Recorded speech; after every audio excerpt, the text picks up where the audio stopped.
Okay, it is January 4th. It is like 10 p.m. I'm technically not supposed to start week 1 of January until Monday the 6th, but I got an idea while I was in the shower and I needed to jot it down. What is this landscape? Hello, I'm Snowblossom, and welcome to the first video of my 2025 art project. This project doesn't actually have a name yet, but I honestly don't know if it ever will. And if you're confused, I have a video detailing what this project is that I'll have linked in the description. I think this is my final sketch for week 1 of January.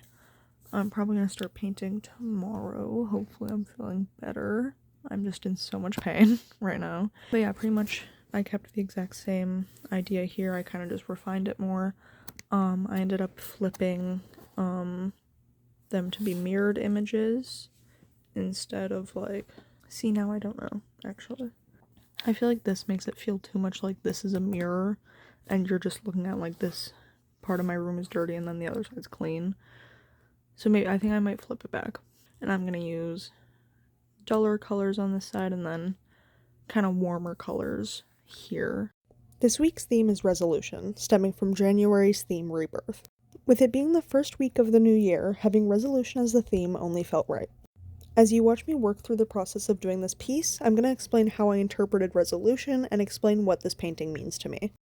When I started the planning stage of this painting, the very first thing I did was look at my list of resolutions for 2025.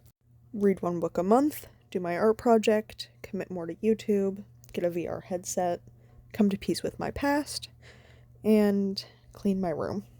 My room has always been a struggle for me. I grew up with divorced parents, slept at 4 different houses a week. It was hard to stay consistent. I never learned how to properly care for a space, and that struggle only worsened in high school. With COVID hitting me hard and my depression only becoming heavier, cleaning my room was the last thing I wanted to do. Which sucked. And it continues to suck. Because all I've ever wanted is a space to be proud of, where I can get all my projects done without bothering anyone else. My room has now been stuck the way it is since 2019. It's practically a time capsule at this point. As of now, my goal is to get my room cleaned and ready to rearrange by March, which may sound like a long time, but when I'm working 7 to 3, 5 days of the week, it gets really hard for me. I'm exhausted constantly, which leaves me feeling like the last thing I want to do is clean my room. This painting doesn't just depict my room, though. It represents how I want to change myself. My other resolution, come to peace with my past, is a topic I'm sure I'll cover plenty of times during this project, so I'll leave it out for today. But it is one that's left me stumped since 2021. I have a lot of goals and passions in life that I'm being barricaded from because I can't let go of who I used to be. The painting represents how I want to leave all of the gloom behind and let myself be free. I see the world as so dull, but all I want is to see that spark of color that I used to see in 2018 to 2020. My intention the entire process was that my window was a connection point between my current room and the room I want to achieve. Despite it being a window, I decided to mirror the image. This was to make it easier for me while trying to figure out where to position things and so that it wasn't visually overwhelming, but also to represent that there was a distinct difference between the dream room and reality. Even though a mirrored image is a replica, it isn't an exact. It's flipped. In the painting, the green room is the one that actually matches how my room looks now, perspective-wise.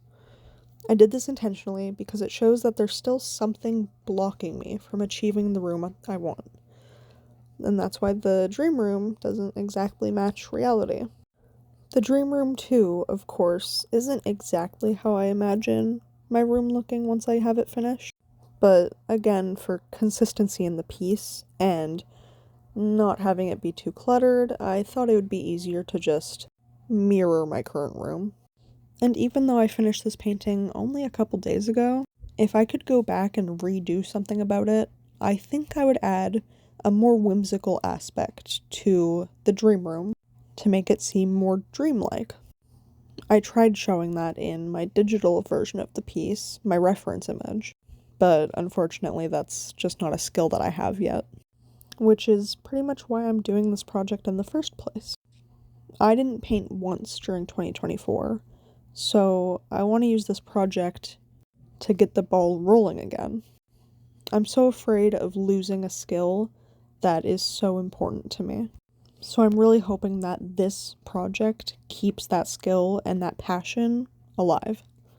I'm really hoping that someday soon I'll be able to share my room in photos and videos, but for now you'll just have to deal with my alternatives. If you watched this video, thank you so much for sticking around, and I really hope someone else can get something out of this project. Thanks for watching.